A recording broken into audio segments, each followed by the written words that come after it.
The morning sun painted the sky orange and pink as Kang Ho stepped into his garden. His boots left deep prints in the soft earth. Each step was careful and quiet. He did not want to wake the sleeping plants. Kang Ho was a big man, very big. His shoulders were wide like a door. His hands could crush rocks without trying. But right now, those same hands held tiny garden shears. He moved them like a surgeon would move a knife. One small cut here, another there. The tomato. Plants grew straighter and stronger. 20 years ago, these hands had torn apart starships. 20 years ago, he had been Captain Kang Ho of the Terran Defense Corps, the most dangerous weapon humanity had ever built. His body was full of machines and metal parts. His bones were harder than steel. His muscles could move faster than lightning. When he punched something, it stayed punched. But that was then. This was now. Now he grew vegetables on New Hangang, a small farming world at the edge of human space. The people here knew nothing about the Void Wars. They knew nothing about the screaming ships and burning planets. They only knew Kang Ho as the gentle giant who lived at the end of Pine Street, the man who grew the best carrots in 3 sectors. Kang Ho picked up his watering can. It was old and dented. Mrs. Han had given it to him when he first arrived. She lived next door with her granddaughter, Mi Young. The little girl was 7 years old and had the biggest smile Kang Ho had ever seen. She would come over every morning to help water the plants, but today she was still sleeping. So Kang Ho watered alone. The water fell like gentle rain on the cucumber leaves. Each drop caught the morning light and sparkled like a tiny diamond. Kang Ho watched and remembered another time. A time when the only water he saw was mixed with blood and oil on broken battlefields. He shook his head. Those thoughts belonged to yesterday. Today was for growing things. His neural implants hummed softly in his skull. Once they had been connected to weapon systems and battle computers. They had shown him how to kill faster and better than anyone else. Now they measured soil moisture and plant health. They told him which plants needed more water and which ones were ready to harvest. The corn was growing tall. Soon it would be ready. Kang Ho smiled as he imagined Mrs. Han making her famous corn soup. She always made too much and brought him a bowl. She said he was too skinny. This was funny because Kang Ho weighed 300 pounds, but Mrs. Han was small and old, and she worried about everyone.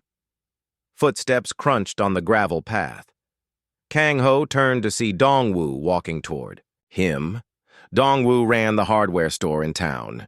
He was a good man with a kind heart, but he always looked worried about something. "Morning, Kang Ho," Dongwu said. He held a broken power tool in his hands. "Sorry to bother you so early, but my drill stopped working yesterday. The repair shop in town charges too much. I thought maybe you could look at it." Kang Ho set down his watering can and took the drill. His fingers found the problem in seconds, a loose wire inside the battery pack. His enhanced vision could see through the plastic casing like it was glass. His precise motor control let him fix it without even opening it up. "There," he said. He handed the drill back to Dongwu. It hummed to life when Dongwu pressed the trigger. "Amazing," Dongwu said. "You have magic hands. How do you always know exactly what is wrong?" Kang Ho shrugged. "Just practice." This was not exactly true. His hands had sensors that could detect electrical problems from several feet away. His brain had computer databases with repair information for 10,000 different machines. But Dongwu did not need to know that. "Thank you so much," Dongwu said. "Let me pay you something." "No need," Kang Ho said. "We are neighbors." After Dongwu left, Kang Ho went back to his plants. The peppers were starting to turn red. The beans hung heavy on their vines. Everything was growing exactly as it should. This made him happy in a way that winning battles never had. His stomach growled. Time for breakfast. Kang Ho walked to his small house. It was simple and clean. One bedroom, one kitchen, one bathroom. No fancy things, no weapons, no military decorations, just a home. He made eggs and toast. The eggs came from Mrs. Kim's chickens. 3 houses down. The bread came from the bakery in town. Simple food, good food. Not the nutrition paste he had eaten during the war. While he ate, Kang Ho looked out his kitchen window at the garden. This view never got old. Rows of green plants reaching toward the sky, bees buzzing from flower to flower, butterflies dancing in the warm air. Life everywhere he looked. The communication device on his kitchen table beeped once. A message from Earth. Kang Ho ignored it. He knew what it would say. The same thing every message said. Please consider returning to active duty. The galaxy needs you. Humanity needs you. But humanity had gotten along fine without him for 20 years. And Kang Ho had found something better than war. He had found peace. After breakfast, he went back outside. The sun was higher now, warmer, perfect weather for working in the garden. Kang Ho knelt beside his prized tomato plants. These were special. He had been growing them for 5 years. Each year they got a little better, a little sweeter, a little more perfect. His enhanced hearing picked up sounds from across the colony. Children playing in the schoolyard 2 miles away. Tractors working in the fields beyond town. Normal sounds. Peaceful sounds. No explosions, no screaming, no dying. Kang Ho had been built to destroy. Every part of his body was designed for war. His bones could not break. His skin could not cut. His heart could pump liquid metal if needed. He was a living weapon that could fight for days without rest. But weapons could be turned into tools. Destruction could become creation. Death could become life. He pulled a few weeds from around the tomato plants. Even weeds had their place in nature. But not here. Not in his garden. This was a place for growing food, for nurturing life, for proving that even the most dangerous things could. Choose to be gentle. The morning grew warmer. Soon Mrs. Han would wake up. She would make her tea and sit on her porch. Mi Young would run outside to play. Dong Wu would open his store. The colony would come to life like it did every day, and Kang Ho would be here in his garden, tending his plants, growing his vegetables, being exactly what he chose to be. Not a weapon, a gardener. Tuesday morning started like any other morning. Kang Ho walked into his garden with his coffee cup steaming in the cool air. The sun was just starting to rise behind the mountains. Everything looked normal. The tomatoes hung red and heavy. The corn stood tall and green. The cucumber vines spread across their wooden frames. But something was different. The air shimmered above his cucumber patch, like heat waves rising from hot pavement. But the morning was cool and the ground was wet with dew. Kang Ho set down his coffee cup and walked closer. His enhanced eyes focused on the shimmer. His sensors detected unusual energy readings. Something was there. Something that did not belong in his quiet garden. The shimmer grew brighter. The air began to twist and bend. Then suddenly it stopped. And sitting in the middle of his cucumber plants was the strangest thing Kang Ho had ever seen. It looked like a dragon from the old stories, but tiny. No bigger than Mrs. Han's cat. Its scales were dull gray instead of shiny, and it was shaking, trembling like a leaf in a strong wind. The little creature looked up at Kang Ho with eyes that held more sadness than anything so small should carry. When it spoke, its voice sounded like wind chimes in a storm. "Please," it said in perfect Korean, "I seek the gentle destroyer, the one who chose seeds over swords." Kang Ho knelt down slowly. His massive frame made the little dragon look even smaller. "Who are you?" he asked gently. "And how do you know that name?" "I am Nara," the dragon said. "I come from the space between spaces, the place where light bends and time flows backward. My people know of you. The stories have traveled far. Kang Ho reached out one finger. Nara climbed onto it with tiny claws that felt like warm silk. She weighed almost nothing. Her scales were soft, and her whole body shook with fear. What stories? Kang Ho asked. The story of the human weapon who learned to grow flowers. The destroyer who chose to create instead of kill. The warrior who found peace. Nara's voice grew smaller. We need your help. Before Kang Ho could ask more questions, the air shimmered again. This time in 3 different places. More dragons appeared, each one small and frightened, each one looking at Kang Ho with desperate hope. The second dragon was sleek and silver, but patches of scales were missing from its sides. I am Bom, it said. The hunters took my brother yesterday. The third dragon had once been golden like the sun. Now its color was faded like old brass. I am Tae Yang. They are coming for all of us. The fourth dragon was midnight blue with strange symbols carved into its hide. The symbols looked like scars that would never heal. I am Dal. Soon nowhere will be safe. Kang Ho looked at the 4 tiny dragons sitting in his garden. They were beautiful and terrifying at the same time. Beautiful because they moved like liquid starlight. Terrifying because he could see the fear in their ancient eyes. What are you running from? He asked. Nara spoke for all of them. The hungry ones. They eat light and drink dreams. They consume everything that lives and grows stronger with each meal. They have been hunting my people for 1,000 years. Why come to me? Kang Ho asked. I am just a gardener now.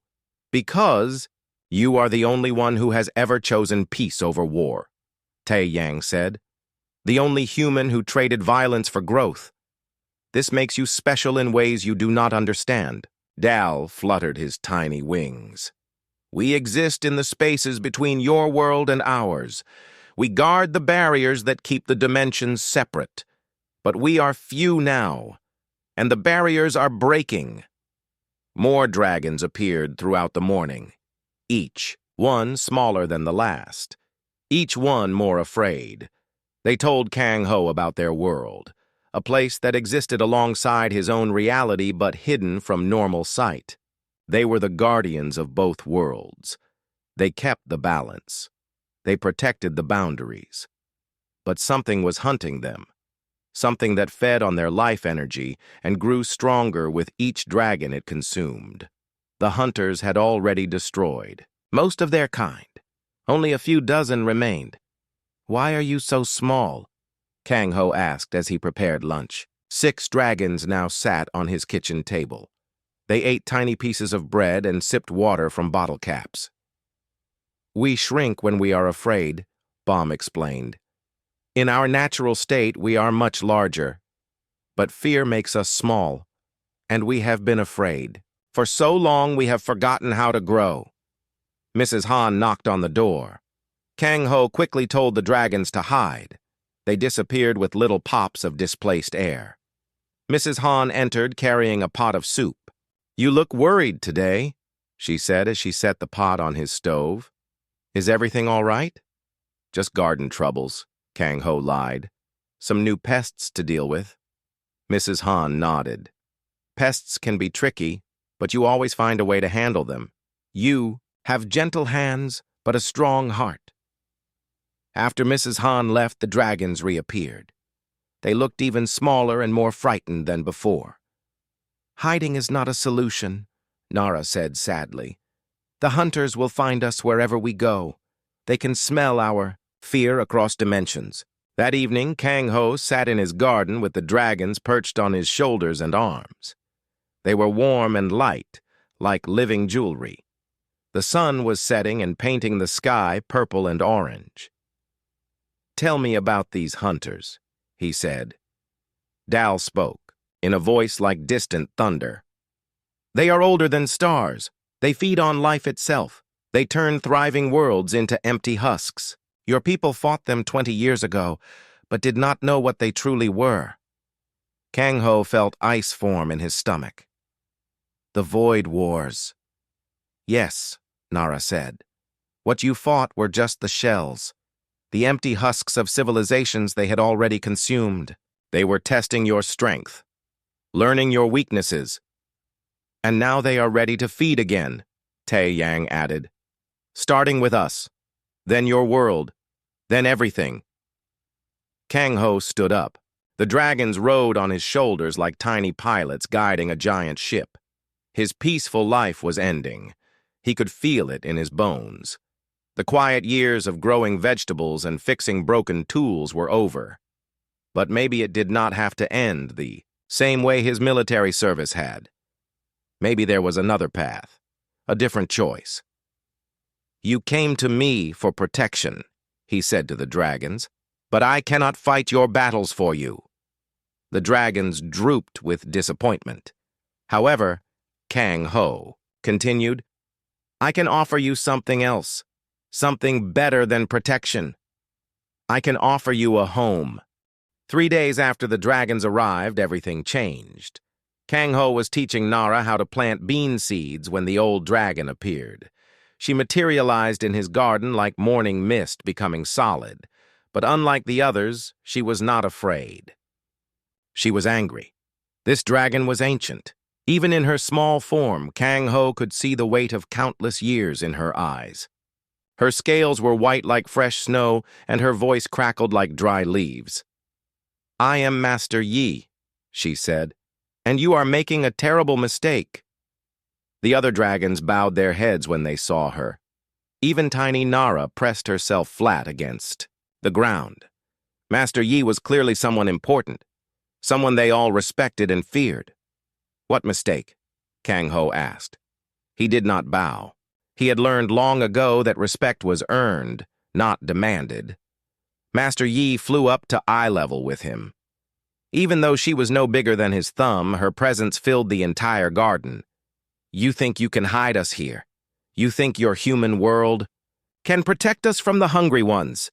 You understand nothing. Then explain it to me, Kang Ho said calmly. Master Yi landed on his shoulder. Her tiny claws gripped his shirt like hooks. The creatures that hunt us are not aliens from distant stars. They are parasites from the spaces between dimensions. They feed on life energy itself.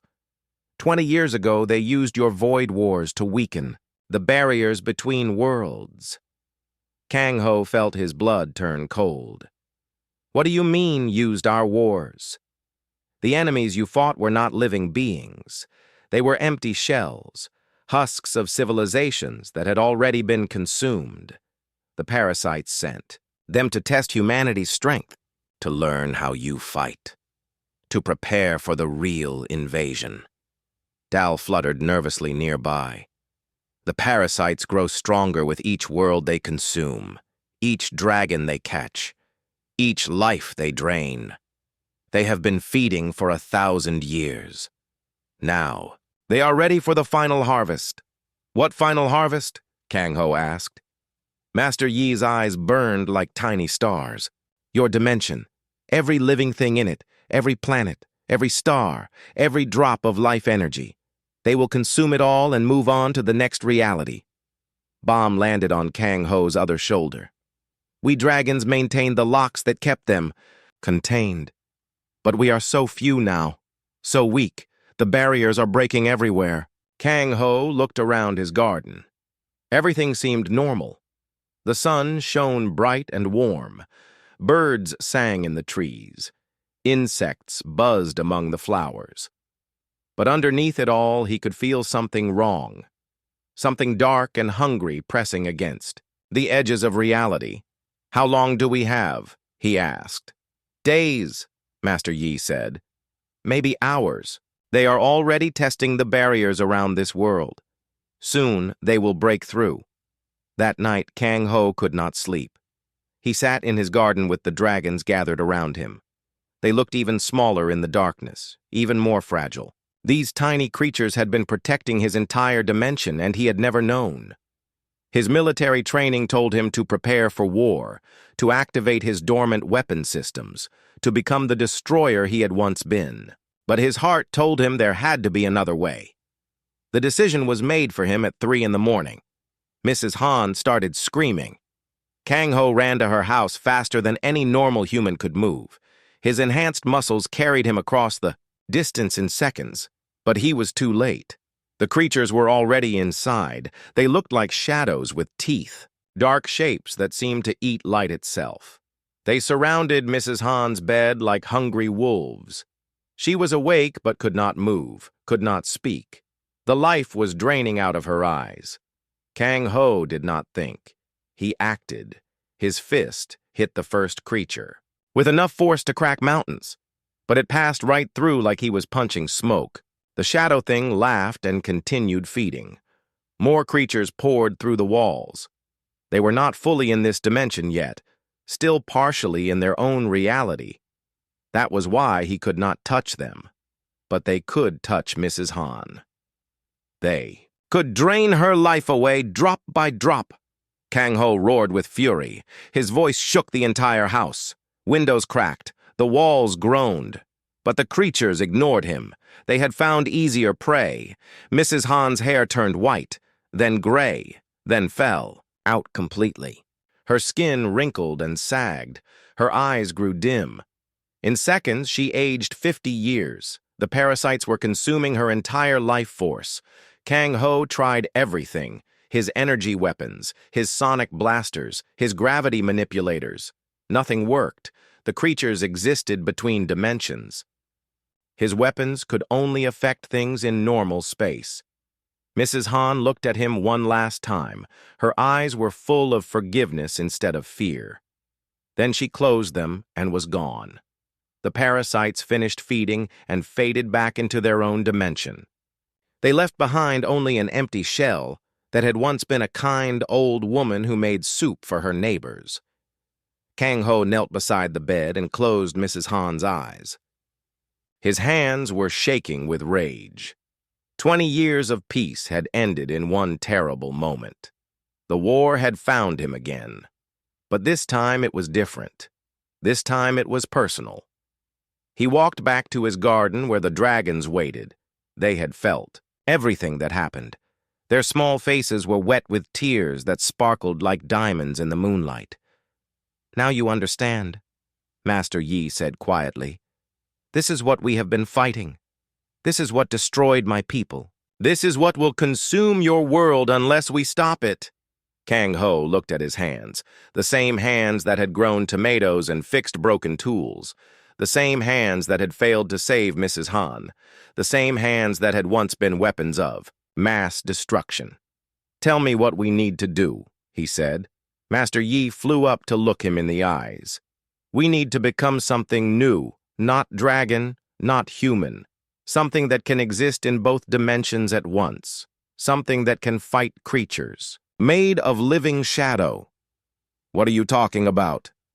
"We need to combine our essences, your physical power and our dimensional abilities. But the process will change you forever. You will never be fully human again." Kang Ho thought about Mrs. Han. About her granddaughter who would wake up tomorrow to find her grandmother gone. About all the innocent people on New Hangang who had no idea what was coming for them. "Will it let me protect them?" he asked. "Yes," Master Yi said. "But you might not survive the transformation." Kang Ho looked up at the stars.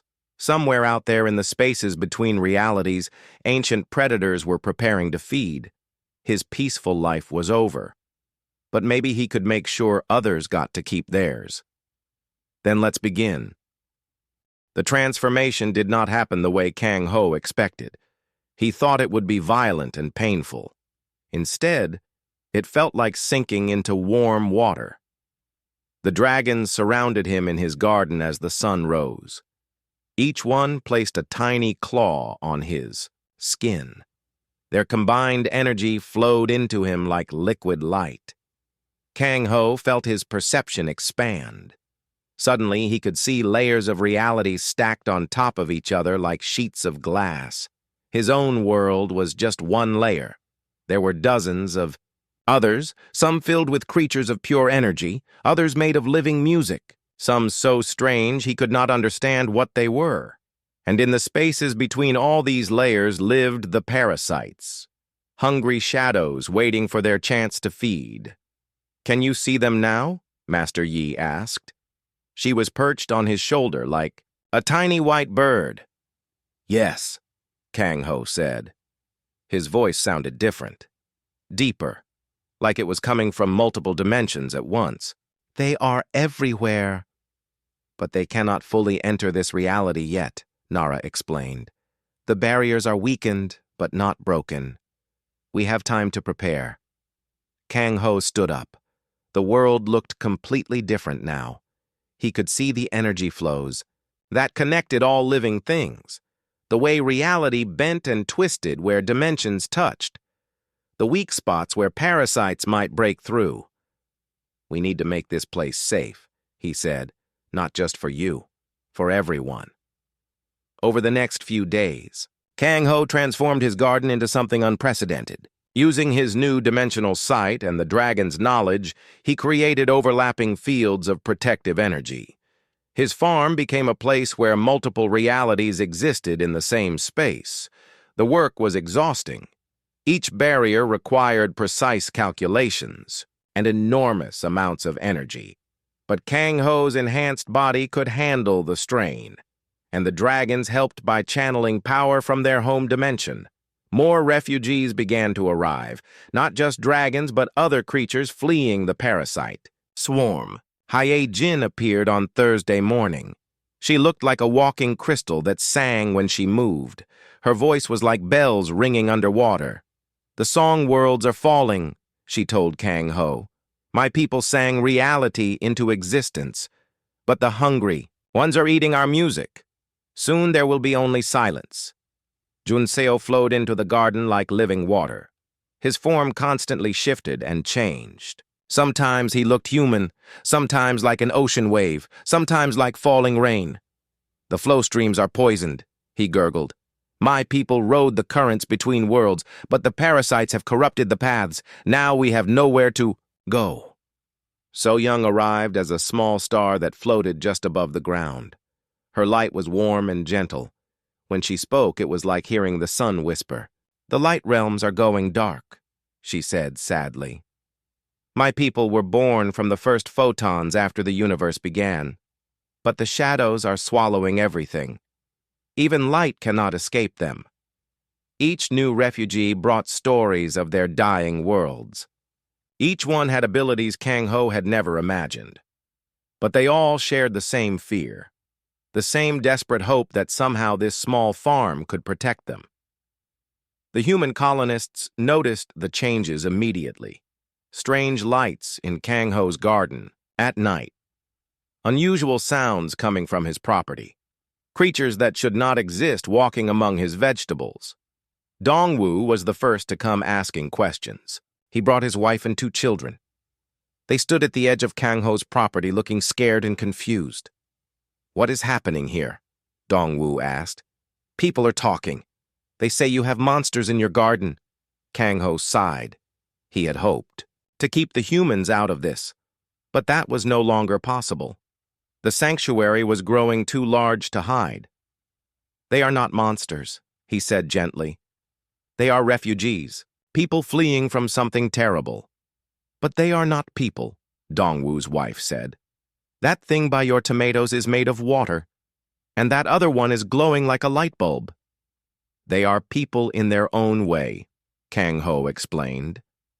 "Different from us, but still alive, still capable of fear and hope and love." Little Mi-young ran past her parents straight to So-young. The star being floated down to the child's eye level. Mi-young reached out to touch her light. Instead of burning her, the touch felt warm and safe. "Pretty," Mi-young said with wonder. "Like a fairy." So-young laughed. The sound was like wind chimes made of sunshine. "And you are pretty too, little Earth child. Your life light burns very bright." More colonists came over the following days. Some were curious, some were afraid, a few were angry. But Kang Ho's reputation as their gentle neighbor helped calm most fears. He organized meetings between humans and refugees. The dimensional beings shared their knowledge freely. Hyejin taught the colony doctor how to heal, using harmonic frequencies. Junseo showed the farmers how to make crops grow faster, using dimensional water. So Young powered the entire colony's electrical grid with her light. In return, the humans provided food and shelter and protection. Children played with young dragons. Teenagers learned to communicate with crystal beings. Adults discovered that creatures from other dimensions were not so different from themselves. The sanctuary grew larger each day. Kang Ho's property expanded as he merged multiple dimensional spaces together. His small farm became a village, then a town, then something entirely new. But with each new arrival, the barriers became more strained. The parasites were learning, adapting, testing new ways to break through. Kang Ho could feel them pressing against his defenses like wolves circling a campfire. "This cannot last forever," Master Yi warned him one evening. They sat in his garden watching human children play with dragon hatchlings. "The hungry ones grow stronger every day. Soon they will find a way through our barriers."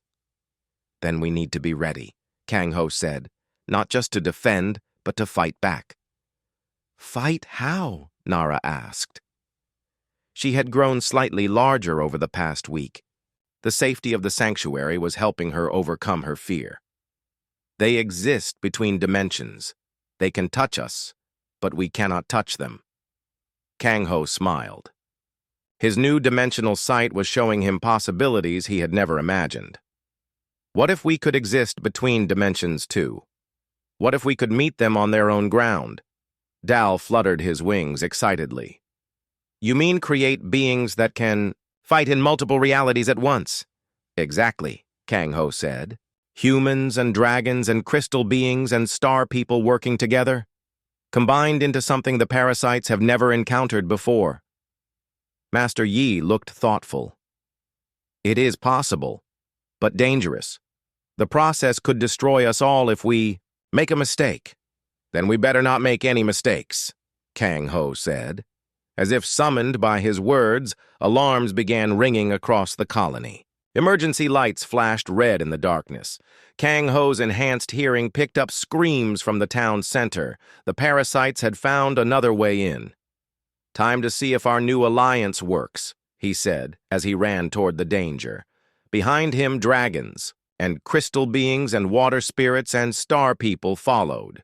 Human colonists grabbed weapons and medical supplies. For the first time in 20 years, Kang Ho was going to war. But this time, he was not fighting alone. This time, he was fighting for home. The parasites did not attack the way Kang Ho expected. There were no shadow creatures pouring through dimensional rifts. No hungry darkness consuming everything in sight. Instead, they came as friends. Beautiful beings materialized in the town square. They looked almost human, but perfect in every way. Tall and graceful with faces like angels and voices like honey. They spoke to the colonists about wonderful gifts they wanted to share. "We offer you immortality," one of them said to the gathered crowd. "Freedom from death and disease and old age. All we ask in return is that you help us remove the dangerous creatures hiding in your colony." Kang Ho arrived just as the crowd began to murmur with interest. He could see through the parasite's disguise with his dimensional sight. Underneath their beautiful forms were the same hungry shadows that had killed Mrs. Han. But to normal humans, they looked like saviors. "Do not listen to them," he called out. "They are not what they seem." The beautiful stranger turned to face him. When it smiled, its teeth were perfect white pearls. "Ah, the famous Kang Ho. We have heard so much about you. The weapon who chose to garden. How quaint." "You know nothing about me," Kang Ho said. He could feel the dragons hiding in his pockets. The other dimensional refugees had melted back into the crowd, but were ready to act. "Oh, but we do," the parasite said. Its voice was smooth as silk. "We know you failed to save the old woman. We know you are tired of fighting. We know you want nothing more than to tend your vegetables in peace. Some of the colonists were nodding along. Dongwu stepped forward from the crowd. Maybe we should listen to them, Kang Ho. What if they really can help us? They helped Mrs. Han right into her grave, Kang Ho replied. The parasite's smile never wavered. That was unfortunate. A misunderstanding. We were only trying to communicate with her. We had no idea humans were so fragile. More colonists began to side with the beautiful strangers. The parasites were expert manipulators. They knew exactly what each person wanted to hear. They promised Dongwu that his hardware store would become the most successful business in 3 sectors. They promised the farmers that their crops would grow 10 times larger. They promised the children that they would never have to go to school again. But their real target was fear. They whispered to people about the dangerous creatures living in Kang Ho's sanctuary, the dragons that could breathe fire, the crystal beings that could shatter bones with their song, the star people whose light could blind you permanently. These creatures are invaders, the lead parasite said. They do not belong in your peaceful world. Help us remove them, and we will reward you beyond your wildest dreams. Within hours, the colony was divided. Half the people wanted to drive out the dimensional refugees. The other half wanted to protect them. Neighbors who had been friends for years now looked at each other with suspicion. Dongwu came to Kang Ho's house that evening leading a group of angry colonists. They carried torches and farming tools turned into weapons. Their faces were twisted with fear and hatred. "We want those things gone," Dongwu said. His voice was not his own anymore. The parasites had whispered poison into his mind. "They are dangerous. They will destroy our way of life." "These creatures have done nothing but help us," Kang Ho said calmly. "Jin healed your son's broken arm last week. Junseo ended the drought that was killing your crops. So Young has been powering your house for free." "Tricks," shouted Mrs. Kim from the back of the crowd. "They are trying to make us dependent on them. Then they will enslave us all." Behind Kang Ho, the refugees cowered in fear. The dragons had shrunk back to their smallest size. The crystal beings dimmed their light. The star people hid their glow. They had seen this before on other worlds. Fear, turning neighbors into enemies. "Please," Nara whispered. "We can leave. We do not want to cause trouble." "No," Kang Ho said firmly. "This is your home now. No one is driving you away." The crowd grew angrier. More colonists arrived carrying makeshift weapons. The parasites had done their work well.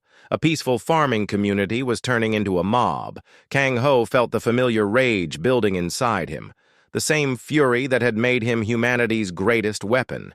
It would be so easy to activate his combat systems, to show these people what real power looked like, to end the argument with overwhelming force.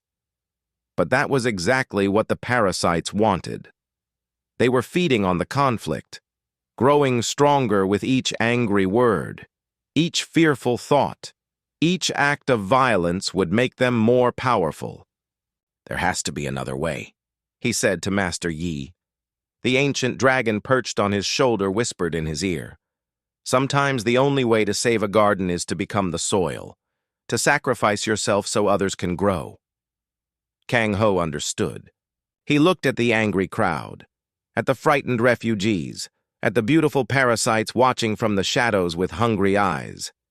This was not a war that could be won with weapons. It was a war for hearts and minds. "I challenge you," he called out to the lead parasite. "Single combat. If I win, you leave this world forever. If you win, you can have whatever you want." The parasite laughed. "What makes you think we would accept such terms?" "Because you are curious," Kang Ho said. "You want to know what makes humans different. What makes us choose creation over destruction, peace over war, love over fear." The beautiful creature considered this. Around them, the crowd fell silent. Even the refugees stopped trembling to listen. "Interesting," the parasite said finally. "Very well, but not single combat. Something more appropriate. A test of influence. We will each try to claim this colony. Whoever succeeds gets everything. What kind of test? The parasite's smile grew wider. We each choose a champion, someone to represent our way of thinking. Then the people decide which future they want. Kang Ho felt ice in his stomach. The parasites were master manipulators. They had turned entire civilizations against each other. How could he compete with that? But then he looked at little Mi-young standing in the crowd. She was holding hands with So-young the star being, both of them glowing with innocent light, and he remembered what Master Yi had said. Sometimes you have to become the soil. I accept, he said. But I choose my own terms. The test is not about choosing champions. It is about choosing what kind of world we want to build together. The parasite tilted its perfect head. Explain. Kang Ho stepped forward. His dimensional sight let him see the threads of fear and anger the parasites had woven through the crowd. But he could also see threads of love and hope and curiosity. Those threads were thinner, but they were still there. Tomorrow morning, everyone meets in the town square, he said. Humans and dragons and crystal beings and star people and water spirits, everyone together. Then we decide as one community what our future will be. And if they choose to reject your refugees, then we leave peacefully. All of us. No violence. No revenge. The parasite looked disappointed. It had been hoping for bloodshed, for fear and hatred to tear the community apart. But Kang Ho was offering something else, a chance for understanding. Very well, it said. Tomorrow we see what humans truly value. Fear or hope, isolation or cooperation, death or life. As the crowd dispersed, Kang Ho returned to his garden. The refugees gathered around him like frightened children. They knew the odds were against them. Fear was always easier to sell than hope. What if they choose to send us away? Dal asked quietly. Then we find somewhere else to build our sanctuary, Kang Ho said. But I do not think that will happen. Why not? Master Yi asked. Kang Ho smiled as he watched Mi-young playing with a baby dragon in the moonlight. Because I have faith in the human heart. We are not perfect. We make mistakes. We let fear cloud our judgment. But in the end, we almost always choose love over hate. Almost always is not the same as always, Master Yi pointed out. No, Kang Ho agreed. But it is enough. Tomorrow would decide the fate of two worlds. Tomorrow would test everything he believed about humanity. Tomorrow he would learn if 20 years of growing vegetables had taught him anything about growing hope. He knelt down and planted one more seed in his garden, just in case. The morning of the great decision arrived gray and cloudy. Kang Ho stood in his garden watching the sun struggle to break through the heavy sky. It felt like the whole universe was holding its breath. The dragon sat on his shoulders whispering encouragement. Hyejin hummed a soft song of hope. Junseo flowed around his feet like a gentle stream. So-young dimmed her light so she would not frighten anyone. All the refugees had gathered to support him. But Kang Ho knew the real decision would be made by the humans, by people like Dongwu and Mrs. Kim and all the other colonists who had been his neighbors for 20 years. People who were scared and confused and being pulled in two directions at once. The town square was packed when he arrived. Humans on one side, dimensional refugees on the other. In between stood the beautiful parasites, still wearing their perfect disguises. Their leader smiled at Kang Ho with teeth like pearls. Ready to see what your neighbors really think of you, it asked sweetly. Kang Ho did not answer. He walked to the center of the square and looked around at all the faces, some angry, some frightened, some curious, all of them people he cared about. 20 years ago, he began, I came to this world as a broken weapon, a man who knew nothing but destruction. You could have feared me. You could have driven me away. Instead, you welcomed me. You let me become your neighbor, your friend, your gardener. The crowd listened quietly. Even the children stopped fidgeting. Mrs. Han gave me a watering can and taught me how to grow tomatoes. Dongwu brought me broken tools to fix and never asked how I knew so much about machinery. Mrs. Kim shared eggs from her chickens and asked nothing in return. You all helped me learn that there was more to life than fighting. He gestured to the dimensional refugees huddled together at the edge of the square. Now these beings need the same thing I needed. A chance to start over. A place to call home. An opportunity to grow something beautiful instead of running from something terrible. The parasite leader stepped forward. Its voice rang across the square like a bell. Beautiful words from a man who failed to protect Mrs. Han. How do you know these creatures will not bring the same fate to all of you? Murmurs ran through the crowd. The parasite was right. Mrs. Han was dead because of the dimensional war. How? Many others would die if the refugees stayed. Because, said a small voice from the crowd. Mi Young pushed through the adults to stand beside Kang Ho. Because So Young saved my cat when he was sick. She made her light gentle and warm and healed his hurt paw. She did not have to do that. But she did because she is good. The star being floated down to hover beside the little girl. Her glow was soft and peaceful. This child has the brightest lifelight I have ever seen, So Young said. Her world is worth protecting. More children began stepping forward. They had been playing with dragons and crystal beings for days. To them, the refugees were not monsters, but friends. A teenager named Bo-Ra spoke up.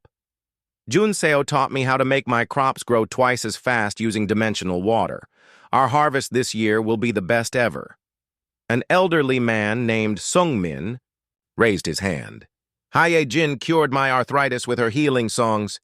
I have not felt this good in 20 years. One by one, the colonists began sharing stories. Small acts of kindness and help from the dimensional refugees. Things the parasites had tried to make them forget. But memory is stronger than fear when it comes from the heart.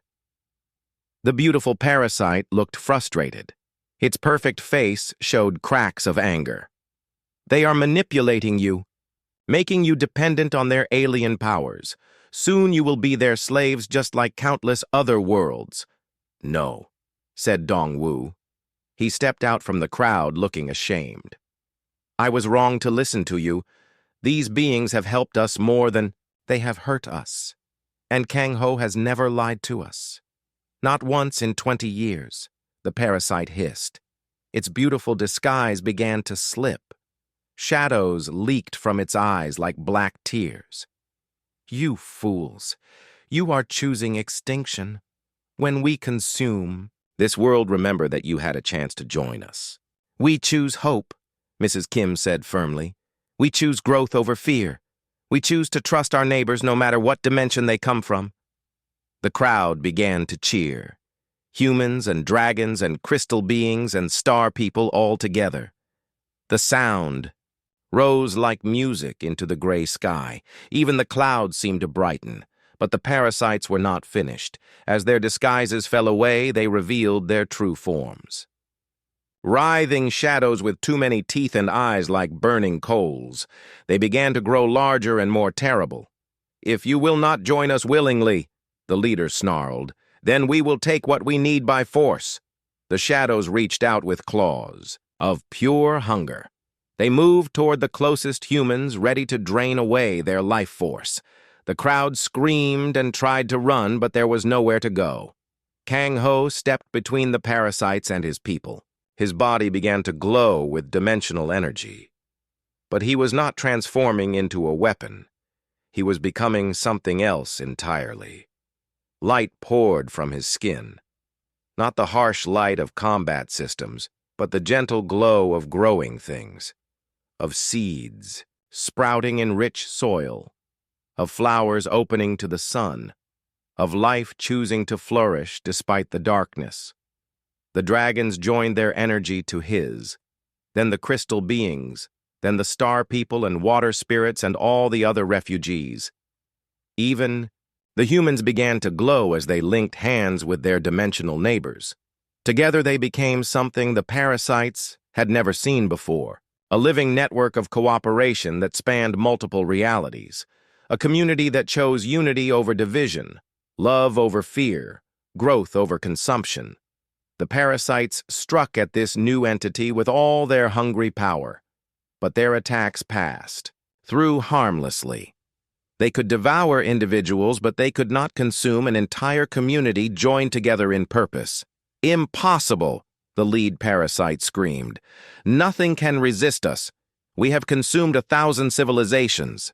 You have consumed 1,000 civilizations that stood alone, Kang Ho said. His voice echoed across dimensions.